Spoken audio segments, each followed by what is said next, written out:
"I'll pay 10 million if you can tame that bull," said the millionaire to the humble black man. Whispering Pines Ranch was silent when the imported car stopped at the main gate. Nobody expected visitors that Tuesday morning, least of all someone wearing an Italian suit deep in the heart of Texas. Travis was fixing the pasture fence when he heard the engine roar. His calloused hands stopped working, and he looked up to see an elegant man stepping out of the vehicle, carrying a black briefcase. The stranger walked directly toward him with determined steps over the red clay. "Are you Travis Miller?" asked the man, adjusting his tie even under the scorching sun. "Yes, sir. How can I help you?" The man flashed a smile that didn't reach his eyes and extended his hand. "My name is Victor Blackwood. I came here to make a proposal that could change your life forever." Travis wiped his dirt-covered hand on his jeans before greeting the visitor. At 28, he had learned to distrust easy promises, especially from men in suits out here on the plains. "What kind of proposal, Mr. Blackwood?" "I heard you have a special way with animals, that you can tame any wild beast that shows up around here," said Victor, looking around the modest property. "Is that true?" Travis scratched his stubble, not understanding where this was leading. "Well, I've worked with cattle since I was a child. My father taught me. His grandfather taught him. It's a family thing, you know how it is." "Perfect." Victor opened the briefcase, and the sun reflected off the stacks of money neatly arranged inside. "I have a simple proposal for you. $10 million if you can tame my bull." Travis's heart raced. 10 million? This had to be some kind of bad joke. "Sorry, but did you say 10 million? "That's right. $10 million, all yours if you can tame Thunderbolt." Travis felt his legs go weak.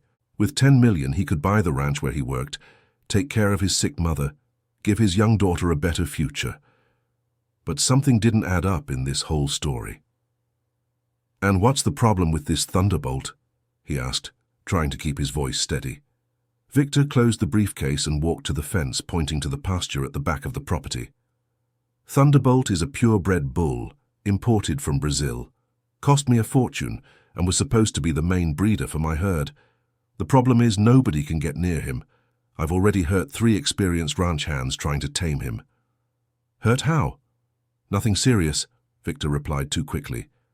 "Some broken ribs, a dislocated arm, things that heal with time." Travis shook his head, processing the information. A bull that broke ribs was no joke. "Why me specifically? There are professional tamers out there, people with more experience." "Because you have something they don't." Victor turned to face him. "According to people in the area, you connect with animals in a different way. It's almost like they understand you." It was true. Since he was a boy, Travis had a natural ease with wild animals. His mother always said he'd inherited the gift from his great-grandfather, who was known throughout the region as someone who could calm any wild animal. "And if I can't do it, you lose nothing. Just an attempt without results. No harm to you." Travis looked at his own hands. Hands that knew animal hide, that knew when a creature was scared or angry. 10 million was enough money to solve all his family's problems.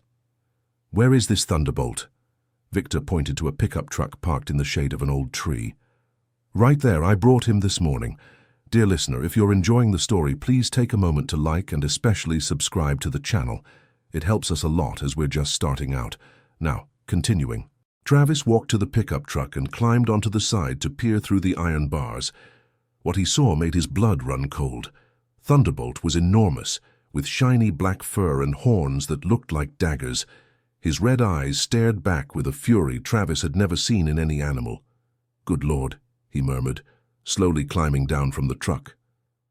"So?" asked Victor, approaching with the briefcase in hand. "Do you accept the challenge?" Travis thought of his daughter, Emily, who was only 6 years old and dreamed of attending a good school. He thought of his mother, Dorothy, who needed surgery, but they didn't have the money for a private hospital. He thought of the ranch he'd always dreamed of having, where he could raise his own cattle and be master of his own destiny.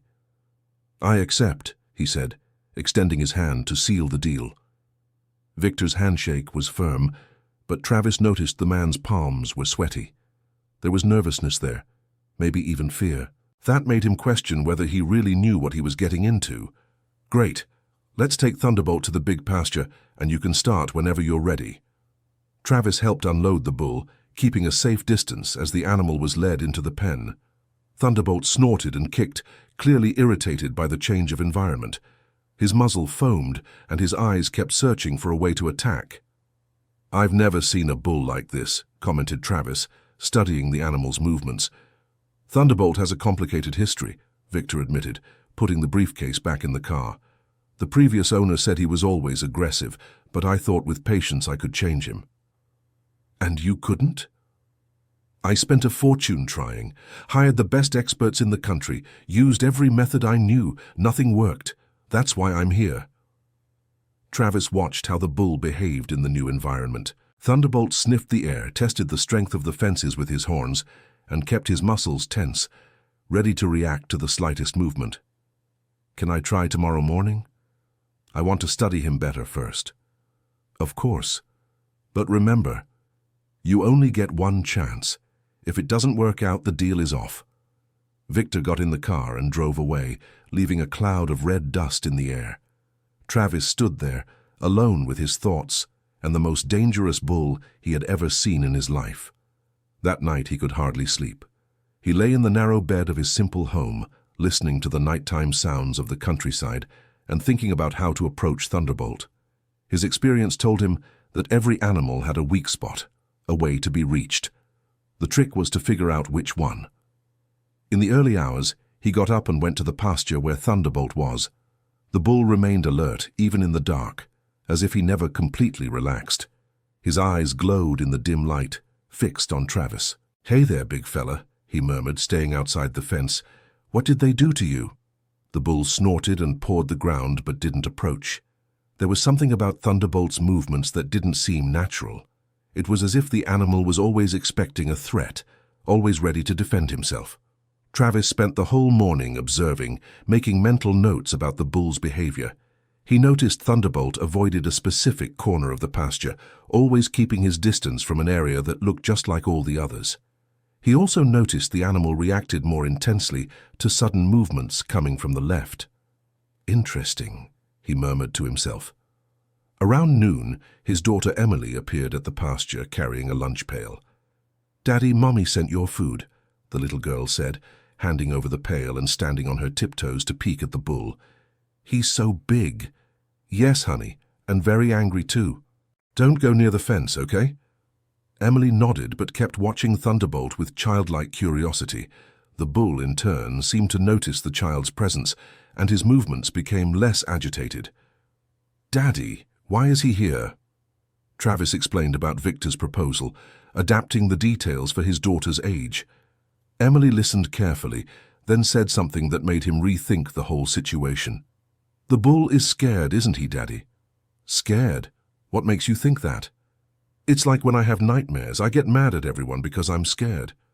Travis looked at Thunderbolt with new eyes. What if Emily was right? What if all that aggression was actually a form of defense? That afternoon, he began to work differently. Instead of trying to approach the bull, he stayed in the next pasture, doing his normal activities, humming softly while fixing fences and tending to the other animals. Thunderbolt watched every move, but gradually relaxed his posture. Travis noticed the bull paid special attention when he sang an old song he learned from his grandfather. "Black-faced bull, get this girl who's scared of funny faces," he sang softly, pretending to be focused on the fence repair. To his surprise, Thunderbolt stopped pawing the ground and tilted his head, as if trying to understand the melody. On the third day, Travis made the decision that would change everything. He brought a chair into the pasture where Thunderbolt was and sat down at a safe distance without making sudden movements. The bull immediately took an attacking stance, snorting loudly and scraping the ground with his hooves. But Travis remained still, just humming the same old song. An hour passed like this, then two. Thunderbolt gradually grew accustomed to the human presence in his territory, though he kept his distance and remained alert. On the fourth day, Travis managed to get within 3 meters of the bull. On the fifth, just 2 meters. The animal still showed signs of aggression, but there was something different in his behavior. The red eyes had a less furious, more confused expression. It was then that Victor appeared again, driving the same imported car and wearing another impeccable Italian suit. "How are the preparations going?" he asked, watching Travis sitting placidly in the pasture while Thunderbolt grazed a few meters away. "Slow and steady," replied Travis, standing up carefully so as not to startle the bull. "He's starting to trust." "Trust?" Victor seemed surprised.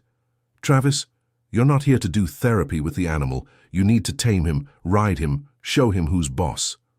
"With all due respect, Mr. Blackwood, but I don't think that's the right way with Thunderbolt. The right way is what works, and I need results soon. I have a deadline to meet." There was an urgency in Victor's voice that piqued Travis's curiosity. What deadline was that? Why the rush? "What deadline?" Victor hesitated before answering, nervously adjusting his tie. "Let's just say I have important financial commitments. I need Thunderbolt tamed within a week, tops. And if I can't do it in that time?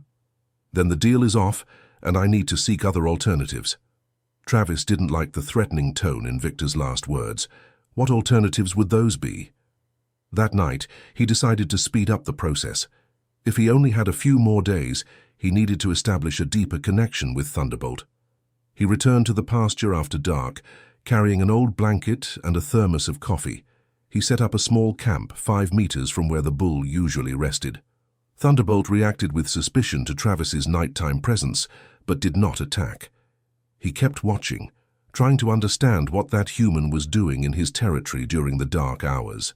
Travis spent the entire night there, humming softly, telling family stories to the bull, sharing memories of his grandfather, who tamed wild horses with nothing but patience and respect. "My grandfather always said that every animal has a soul," he murmured to Thunderbolt, who remained still in the darkness, "and that if you can touch that soul, the animal understands you're not an enemy." When the sun rose, Travis discovered he had only slept 2 hours, but he felt energized, and more importantly, Thunderbolt was grazing just 2 meters away from him, something unthinkable just a few days before. Dear listener, if you're enjoying the story, please take a moment to like and especially subscribe to the channel. It really helps us who are just starting out. Now continuing. The 6th day brought a surprise that changed everything.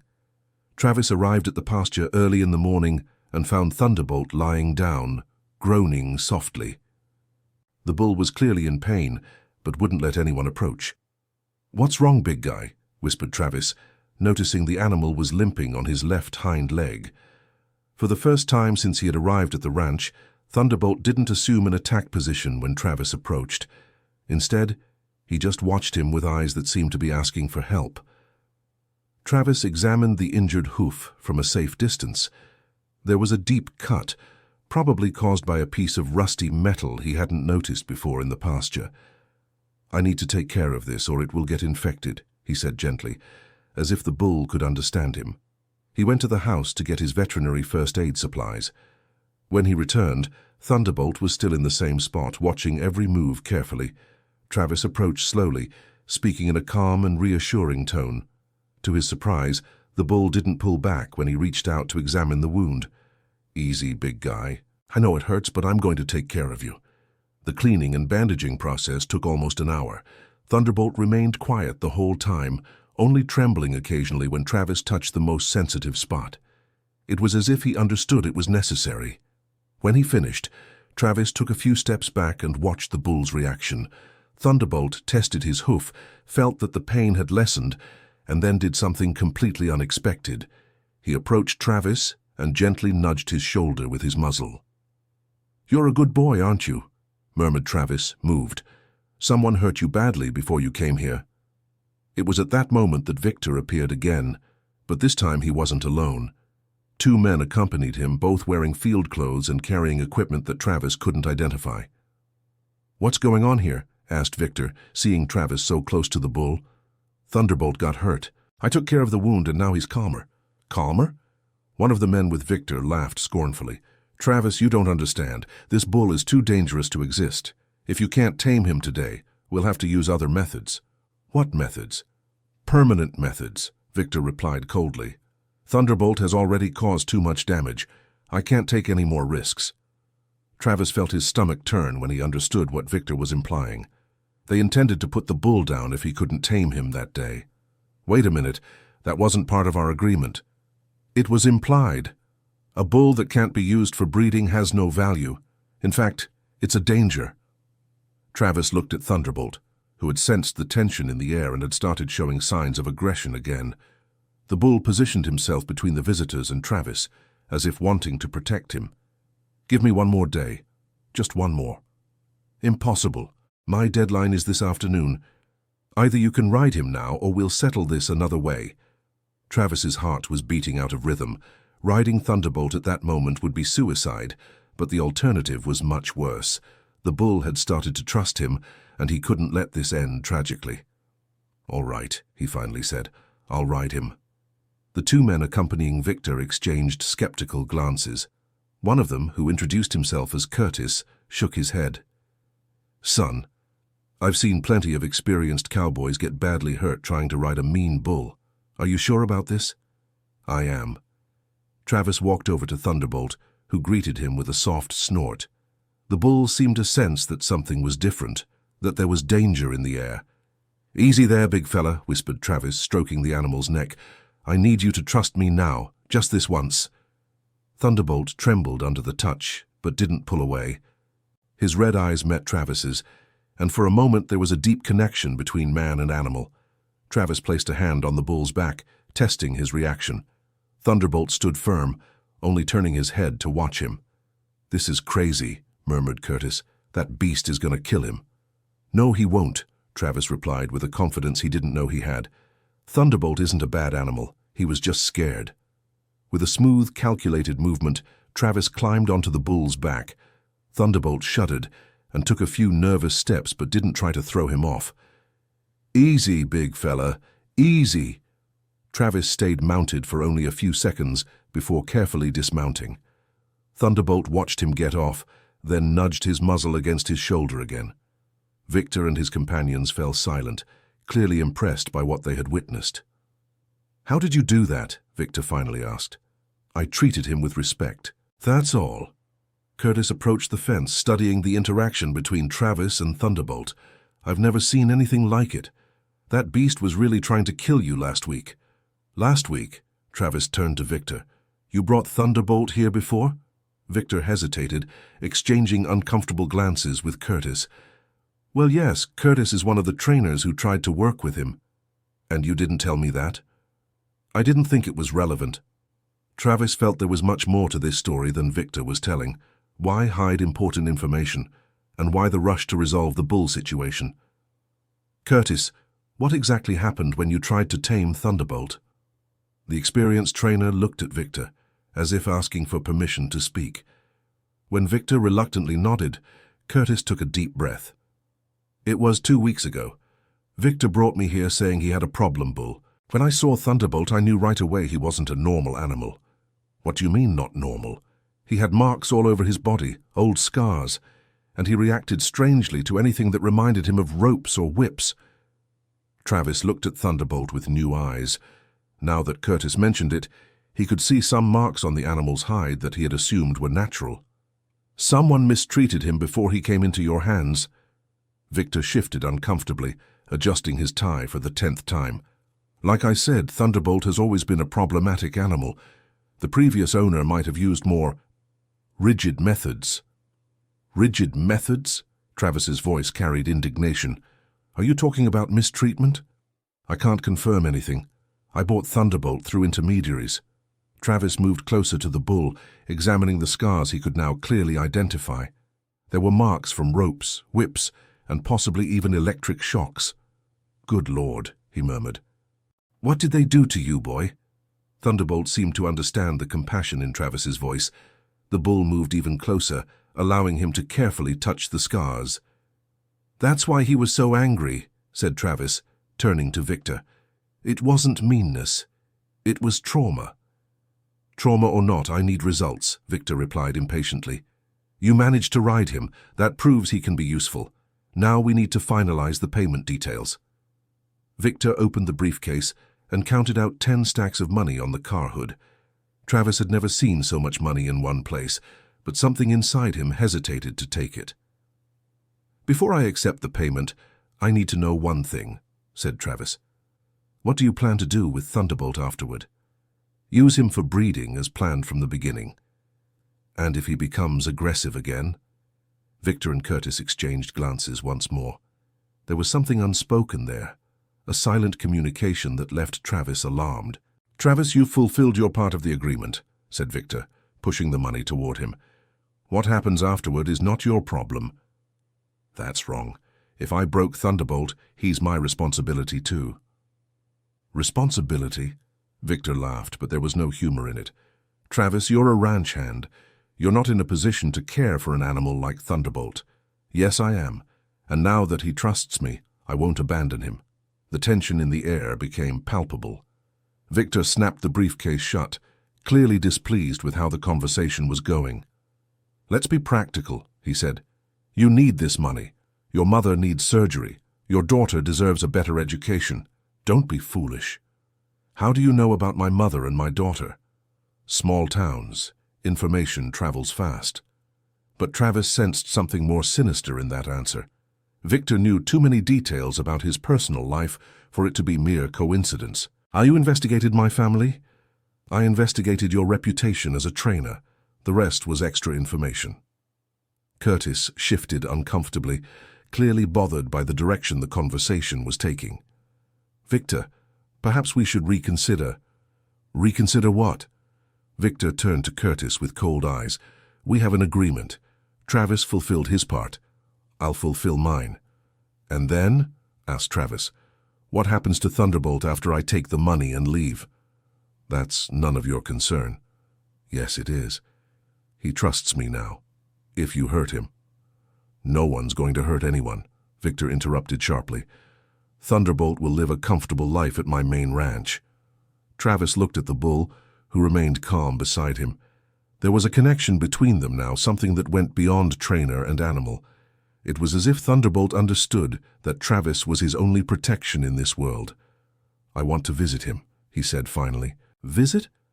"I want to be able to go to your ranch from time to time, see how he's doing, if he's going to be all right." Victor hesitated, which confirmed Travis's suspicions that something was wrong with the whole situation. "That could be complicated." "Why?" "My main ranch is far from here, and I have security concerns." "What security concerns?" It was then that Curtis finally found the courage to speak. "Travis, you need to know something. Victor isn't who he says he is." "Curtis, shut your mouth!" Victor exploded, losing all his elegant composure. "I can't stay silent any longer," Curtis continued, ignoring Victor's furious glare. "This man isn't a rancher. He works for people who do terrible things to animals." Travis's blood ran cold. "What kind of things?" "Illegal fights, heavy betting. They use bulls like Thunderbolt to fight until—" "I said shut up!" Victor drew a revolver from his waistband, pointing it at Curtis. Travis instinctively moved to protect Thunderbolt, who had sensed the danger and begun to snort loudly. "Put that gun down," said Travis, trying to keep his voice calm. Curtis talked too much. Victor kept the revolver steady. "Now both of you know things you shouldn't."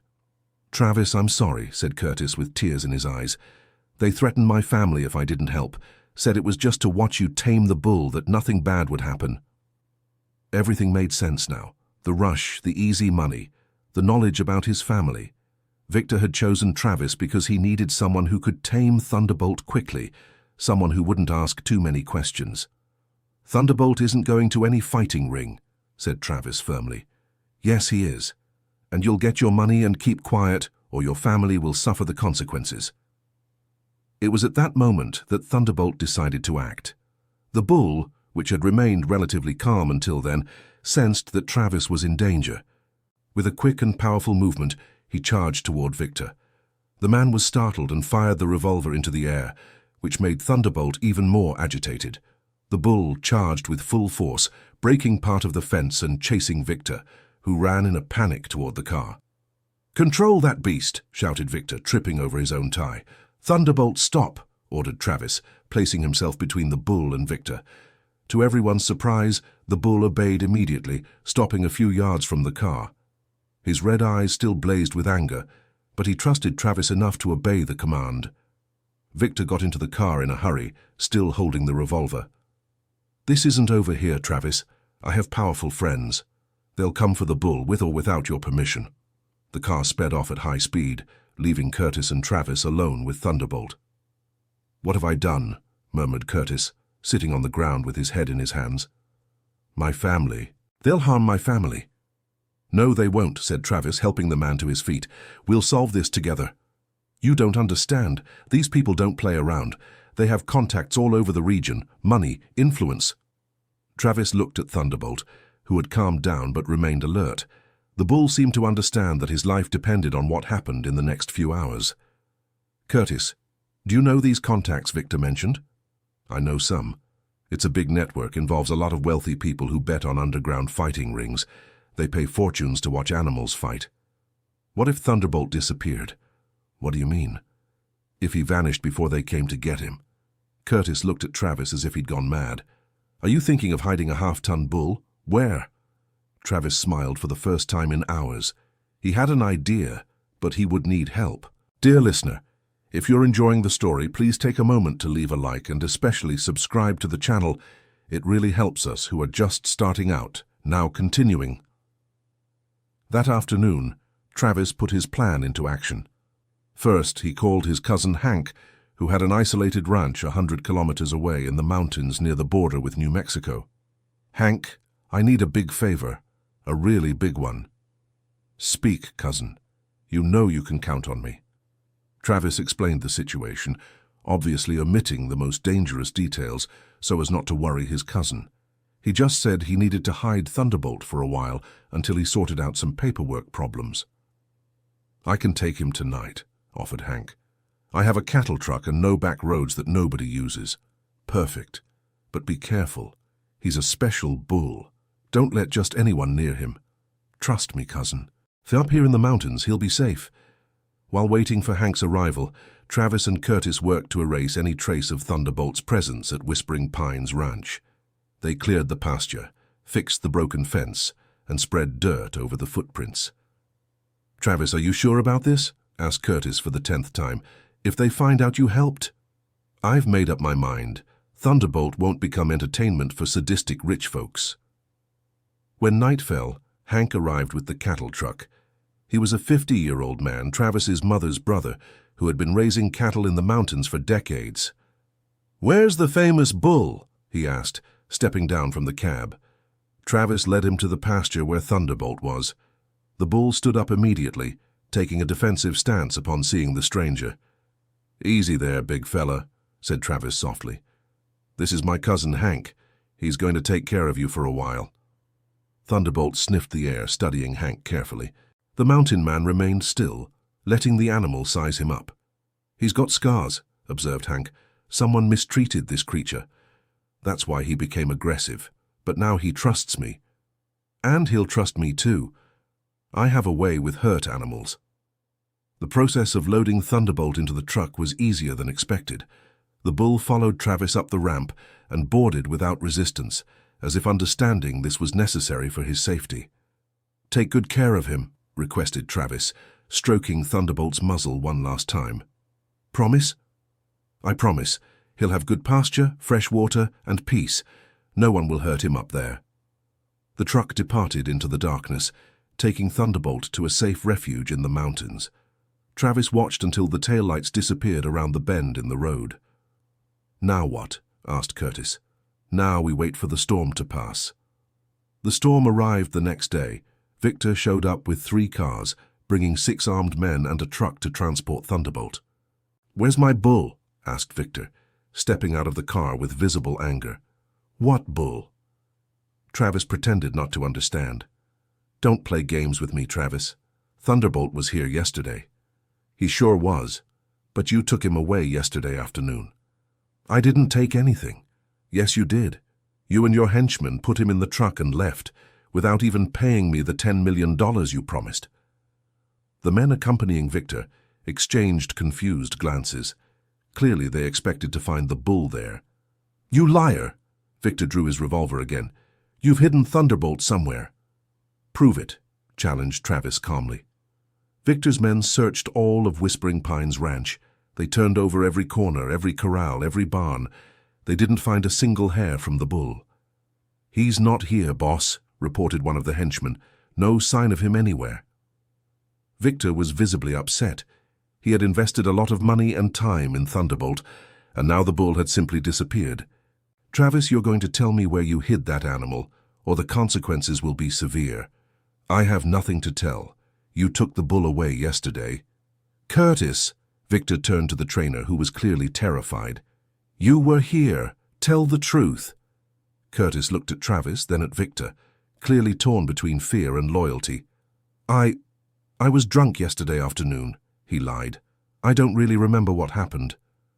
Victor completely lost his patience. He shouted orders to his henchmen, who began breaking ranch equipment looking for clues about Thunderbolt's whereabouts. You have 3 days, Victor finally said. 3 days for Thunderbolt to show up, or you'll find out what we're capable of. The cars left, leaving a trail of destruction at the ranch.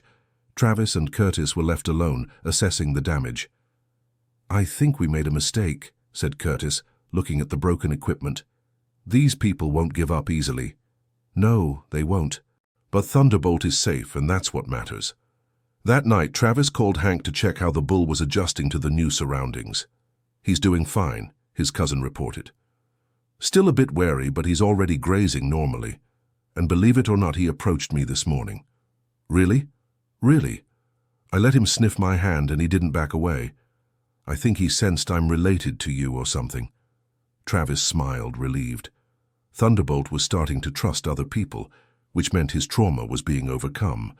The 3 days passed without incident. Victor didn't show up. There were no direct threats, and Travis began to believe they might have given up searching for the bull. He was mistaken. In the early hours of the 4th day, Travis was awakened by strange noises coming from outside the house. He got up slowly and peered through the bedroom window. There were men surrounding the house, at least 6 shadowy figures moving in the darkness, clearly trying to surround the property without making noise. Travis's heart raced. It was Victor's revenge. He grabbed his phone and called the police, but the call didn't go through. He tried again. Nothing. They had cut the communication lines. Emily was sleeping in the next room, and his mother, Mrs. Dorothy, occupied the room at the back of the house. He needed to protect them, but he also couldn't let them discover Thunderbolt's whereabouts. A noise at the front door made him act. Travis went out through the back window, circled the house, and managed to reach the barn without being seen. From there, he called Curtis. They're here, he whispered into the phone. They've surrounded my house. Travis, where are you? In the barn. You need to call the police now. I'm calling them right now. Hang in there. Travis hung up the phone and watched the movements of the intruders. They didn't seem to be in a hurry, as if they knew he had nowhere to run. It was then that he heard Victor's voice coming from the front of the house. Travis, I know you can hear me. We just want a civilized conversation. Civilized conversation doesn't require 6 armed men, shouted Travis from inside the barn. You forced the situation. All we need is to know where Thunderbolt is. I already told you, you took him away. Enough lies. Victor's voice was filled with anger. We know you hid the bull somewhere. We'll stay here until we find out where. Travis thought about his options. He could try to escape through the back of the property, but that would leave Emily and Mrs. Dorothy defenseless. He could surrender and try to negotiate, but he doubted Victor would honor any agreement. The decision was made for him when he heard Emily crying inside the house. Daddy! Daddy, where are you? Victor's men had entered the house and frightened the girl. Leave my daughter alone, shouted Travis, coming out of the barn with his hands raised. She has nothing to do with this. Finally, said Victor, appearing on the house's porch. Now we can talk like civilized people. Release my family first. Your family is fine. My men just made sure no one left the house. Travis walked to the porch where he could see Emily crying in Mrs. Dorothy's arms. His mother stared at him with frightened eyes, but trying to stay strong for her granddaughter. What do you want? You know very well what we want. Thunderbolt. I don't have him anymore. Then find out where he is. You have until dawn. And then? Victor smiled coldly. Then your options will become more limited. It was then that sirens were heard in the distance. Curtis had managed to contact the police, who were arriving at the ranch. Damn it, muttered one of the henchmen. Police. Stay calm, said Victor. Let's handle this smartly. The police cars stopped in front of the house with sirens on and headlights lit. 2 officers got out, clearly on high alert. "Police! Everyone come out with your hands up." Victor stepped forward, adopting a respectful posture. "Sergeant, I'm glad you're here. There's been a misunderstanding." Misunderstanding? The officer observed the armed men scattered across the property. "We received a report of a property invasion." "Actually, we're here on business," Victor lied smoothly. "I'm Victor Blackwood, an agribusiness entrepreneur. I came to collect a bull I purchased from Mr. Travis, but there was some confusion about the terms of the sale." The sergeant looked at Travis, who still had his hands raised. "Is this true, Mr. Travis?" Travis hesitated. If he told the truth about the illegal fights and the threats, he would put his family in even greater danger. But if he lied, Victor would remain free to pursue him. "Sergeant, may I speak with you in private?" "Of course." The two moved a few meters away while Victor watched attentively. "Sergeant, this man is not an agribusiness entrepreneur," whispered Travis. "He works with illegal animal fights." "Can you prove that?" "Curtis can testify. He worked for Victor and knows everything." The sergeant called Curtis, who had arrived with the police. "Is what Travis is saying true?"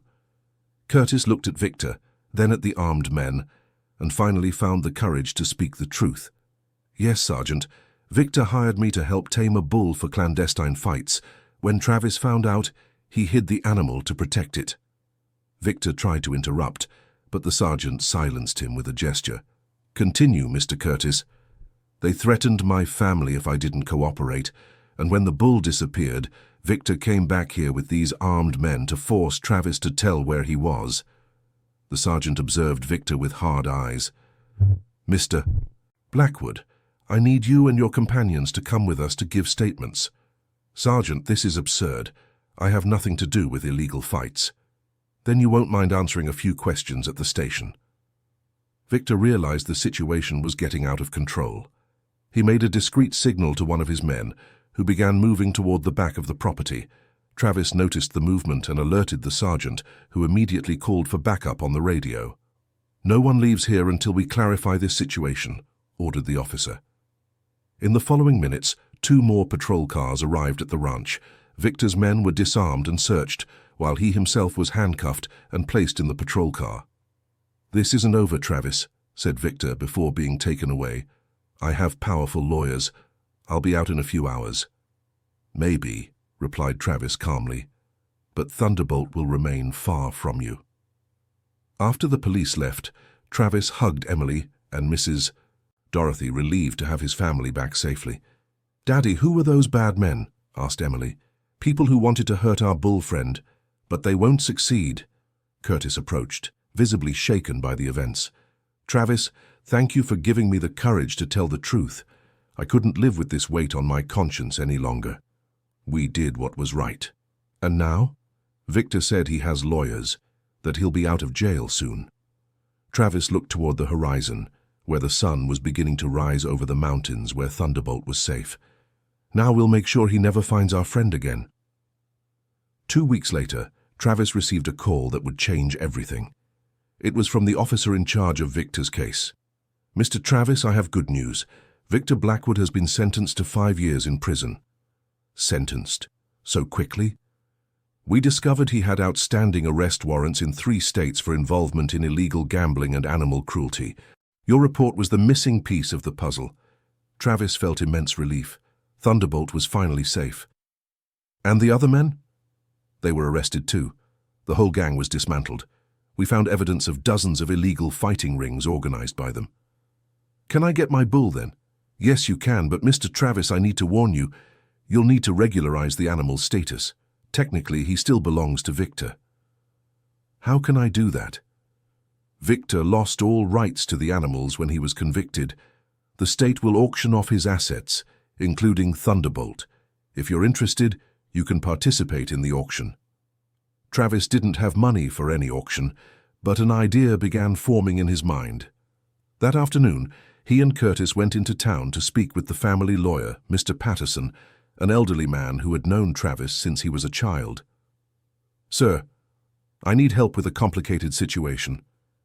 Travis told the whole story, from Victor's initial proposal to the gang's arrest. Mr.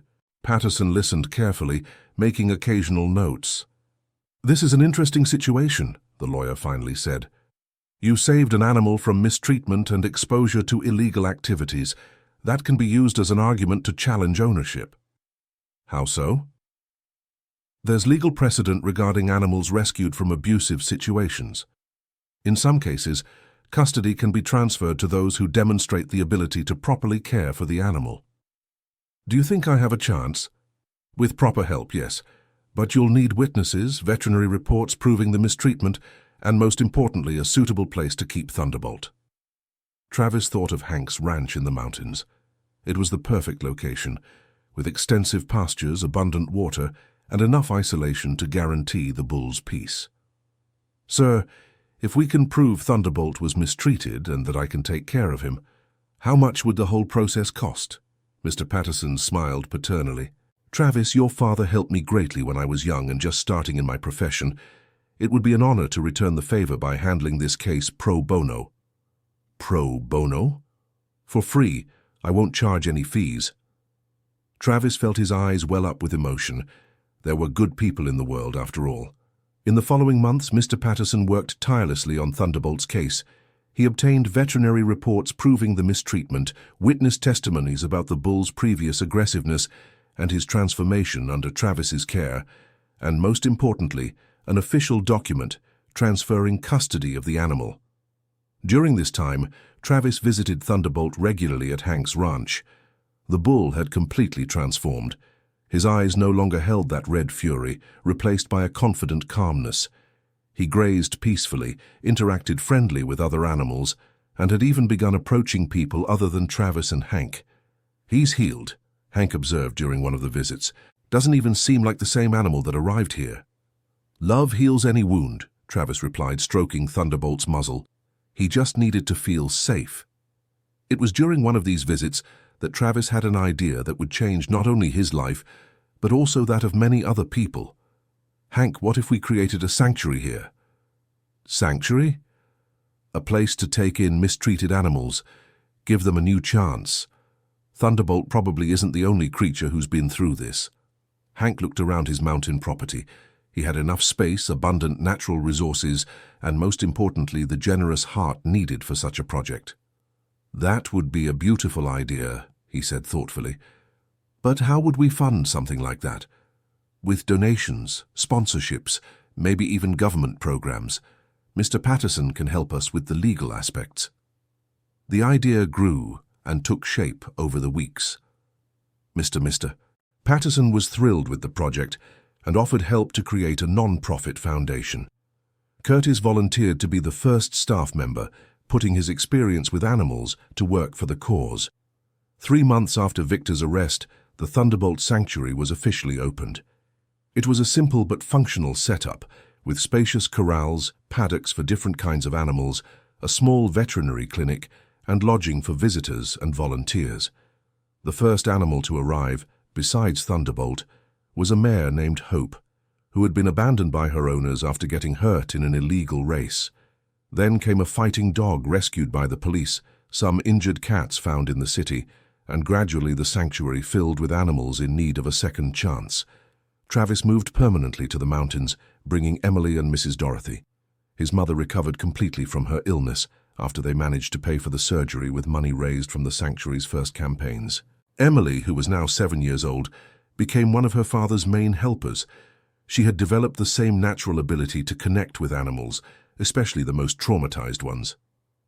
"Daddy, why doesn't Thunderbolt like it when someone raises their voice?" she asked one day after noticing the bull got nervous when there were arguments nearby. "Because in his past life, loud voices meant something bad was about to happen," Travis explained.